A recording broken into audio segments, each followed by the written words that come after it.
For the Oculus Quest and also for the Oculus Go, there was an Anne Frank application you could download where it would basically give you a tour of the Anne Frank house. The actual situation, they actually tried to reproduce as much as possible the confined living space where Anne Frank was, or Anna Frank. That's how to say her name. Situation where she was living. I remember reading the book in school because they have everybody read the book. I'm sure they also have people in Germany also read the book. I mean, pretty much everybody gets it, and it's really just a it's a diary of somebody living in dire consequences of a evil government that should have been stopped long ago. Her father survived, but she didn't. Um, and but if you ever want to experience, at least see the environment that she was living in, you can get that from the Oculus Go or Quest. The thing that's great about VR 180 or about VR applications is you can actually put people in pretty much any living situation, at least give people an idea of what it's like. And I've been in VR experiences where they put you in jail. They've got one where they put you as a hostage to somebody, or they got one where they talk about people being kidnapped and the living situations of those people.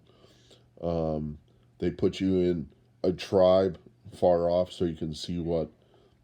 There's a special um, program called Nomads, which is just a bunch of videos where you get to see what it's like to live in the environment of certain tribes. And then they have the Anne Frank experience.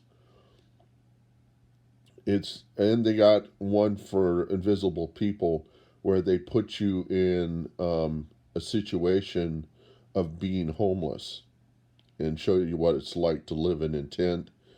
And this person goes around and describes all of the keepsakes that she kept with her, because if you're homeless, you have basically all of your life in a backpack.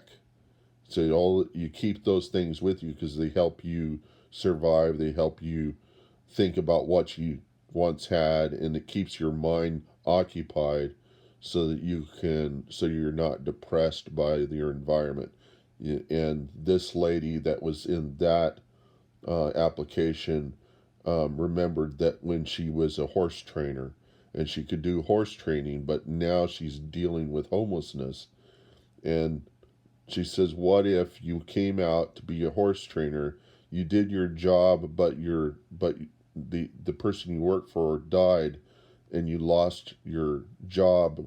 And what happened? What will happen to you?" And she said that was really all that happened wrong to her, is that she ended up working for somebody that she counted on having that work for a while, but the owner died, and she lost that that job. And that's the thing is, and but that's kind of, I mean, she was out in California, and that's kind of like, I would never go to live in California. My brother lives out there, but he doesn't have a house. He can't buy a house because the housing costs are just out through the roof. There are a lot of people in California right now that are moving to Texas because the cost of living here is a lot lower. And the way the government here gets around that is by having they have their own electric grid, they have their own power plants and stuff like that.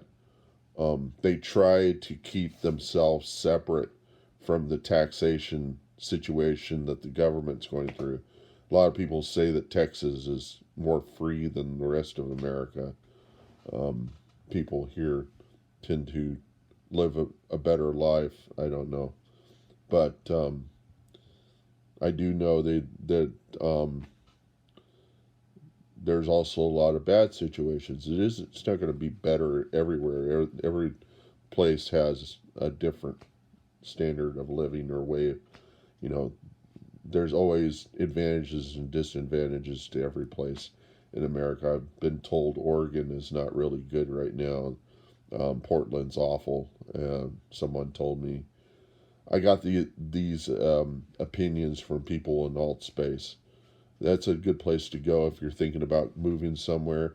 Is go into alt space VR through an Oculus headset and talk to somebody, talk to people there because they all give you a good idea of some places you might want to go and places you don't want to go and places to stay away from. And anyhow,